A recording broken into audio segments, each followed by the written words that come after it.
we got all this snow here in Arkansas, and we noticed all these rabbit tracks. If you can see, there's a trail right there that rabbits have been frequently traveling on. So we built us a rabbit trap, and we'll show it to you. So, spring snare, if you can see, right there. That's our little snare noose. And if you can follow, oh, I know it's hard to see that string, but if you follow that string, right there, there's our trigger. Oh, let me get it in the video. Go close. There's our trigger right there. So there's a string going to the trigger. That up and down stick, and then that little flat wood right there. That's our, the base of our trigger. I went ahead and tied it to that little briar, because, well, to be honest with you, I probably got too much tension. It goes up, and it's tied to this little tree right here. There's quite a bit of tension, and it was pulling my stick up out the ground, so I went ahead and tied it to that little vine. So we're gonna see if we can catch a rabbit, guys. Hey guys, back out here with this rabbit trap. Apparently that it snapped. The trigger's hanging from the tree. The string from there is, who knows? Oh, it's right here. There it is. So apparently, okay. So I went and got this wire from my shed, and if you can see that it's very, very, very small. I'm going to try to use this time, and maybe it won't break. This came around some fencing, some wire netting that we use for some of our animals. So what we're going to do, let's get this camera set up right. Alright, for your snare, you just want to loop it over and make you a little loop. Just twist your wire around. You can see that there. Nothing fancy.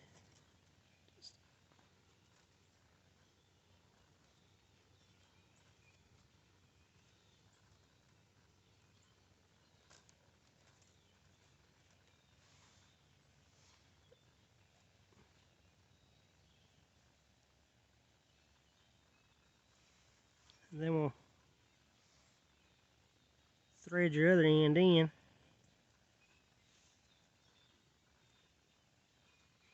Twist it just right. And there's our noose.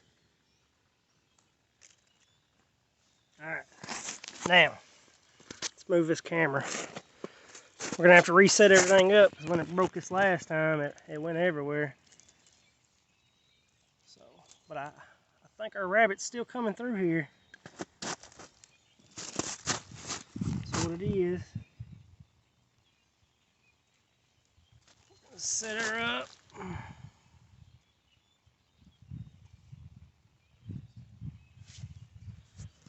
It's hard for me to see this camera, but you want to try to do, 2.5, 3 fingers or so off the ground. So that's what I'm told.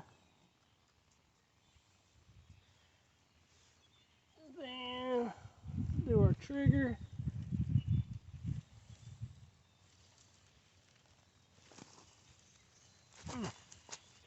The trigger actually had just broke right off. See, you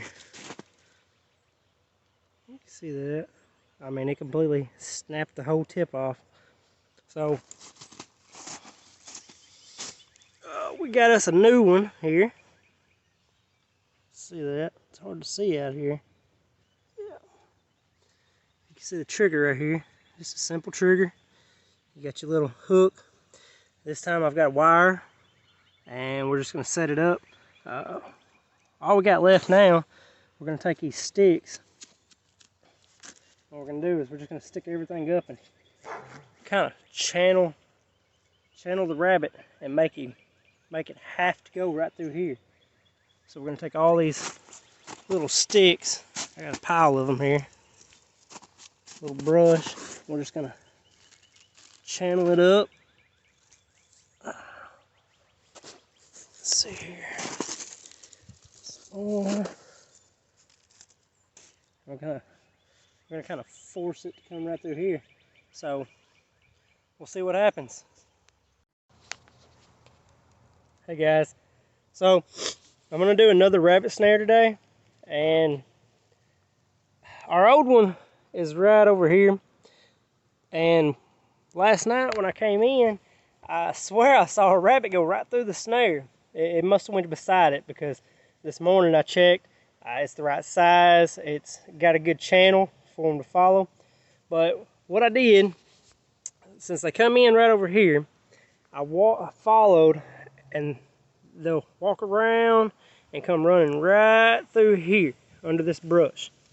So this kind of snare, I put a spring stick or limb up because I didn't have one in place. So this should allow plenty of spring, and I'm gonna put it right before they enter the brush. Now, I went ahead and pre-made these pieces here, and what I did is I cut a notch out of 2 of these. Okay, and then I'm gonna jab them in the ground.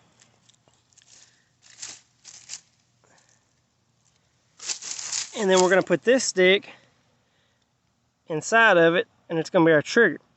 So I'll push them in, I'll get it all set up in the ground, and then I'll come back and explain it a little more. Here's our spring stick. Okay, it's got our tension.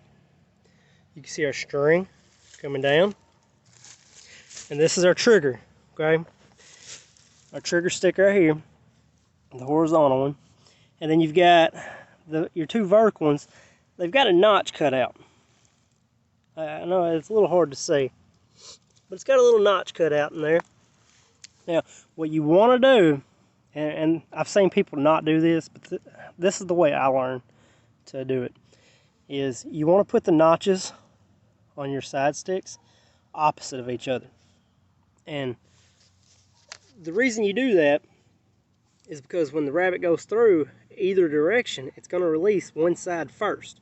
If you put them both on one side, if you put them both on our side and the rabbit comes, well, if you put the notches on this side and the sticks on this side as well, and the rabbit goes that way, well, then it's got constant tension on the 2, and it might not spring off.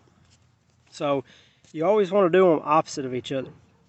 Now, I used this wire. It was like some baling wire type stuff that was around some fencing. It's super, super, super thin. And wire is good because it holds its form, whereas when you use string, you're always using sticks and stuff trying to hold it together. So, and this is what I had. Now, I always make sure I attach it to my string as well. That way, no matter what, it can't, if the stick slides out, which it shouldn't, at least it's attached to your spring. Now, let's see if we can make this go off. We'll act like the rabbit's coming this way. If I can get my hand up in there. So the rabbit runs through, springs up. Oh, I know it's hard to see, but the goal, you don't have to have enough tension to slingshot your rabbit. You just want enough to keep constant tension and pressure on that snare.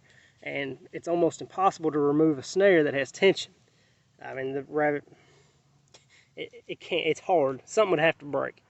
So, anyway, our first snare is back over there. I followed it, the rabbit trail, to right here, and I put it right on its trail. I'm going to put some limbs or foliage, something to kind of channel it to make sure it doesn't go around it. And with that, we'll see if we can catch us a rabbit.